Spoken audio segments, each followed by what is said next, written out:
Brilliant. So when you're in a contractual setting, I read the research papers that you have, you've published for so many years versus a non-contractual setting, right? So therefore, the real challenge in a non-contractual setting is really the fact that I'm not bound to have a relationship with you as a customer, and therefore I tend to be flirting with brands versus in a contractual relationships I can't flirt because of the relationship that is pretty much locked in.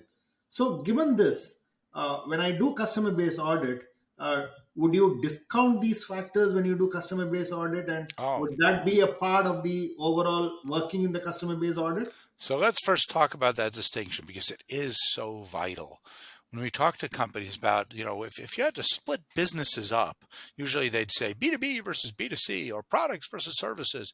Now, the distinction you just described, contractual or non-contractual, is so critical. And the reasons why the non-contractual world is so difficult, it's not merely the absence of a contract. There's actually three reasons why. First of all, there's latent attrition. You never know if that customer's gone. All you know is that they haven't bought from you in a while. And so you'll never know for sure whether they're gone, but you can come up with a probability. What's the probability that they'll ever buy from me again?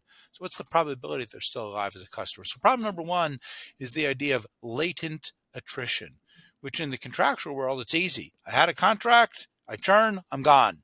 Easy. Problem number two would be the timing of the purchases. That in the contractual setting, the purchases, the interactions tend to be very regular. Every month I pay my subscription fee. But in the non-contractual setting, let's say you're moving to a new house, so you go to the kind of home store to buy boxes and things to pack, and then you go to buy new furniture, and then you don't visit the store again for another 2 years. Doesn't mean that you're gone as a customer. It just means that you don't have needs for it at the moment. So the timing of the purchases is much different. And finally, the size of the purchases.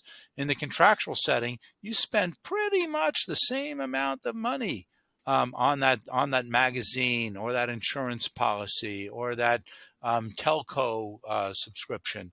Whereas when it comes to buying in a non-contractual setting, sometimes you're spending thousands, sometimes you're spending very little. It's a mess. And it needs the audit even more than the contractual. And that's why the main example in this book is a non-contractual one. And we admit that. And in the back end, we talk about how things would be different for the contractual setting. And we acknowledge that it will actually be much easier. Back of the envelope calculations, like a retention rate, can get you pretty far in the contractual setting, but there's no equivalent of that in the non-contractual because you don't know whether the customer is with you or not. So it's much more challenging, much more difficult, but therefore more important to be doing the audit in that kind of non-contractual setting.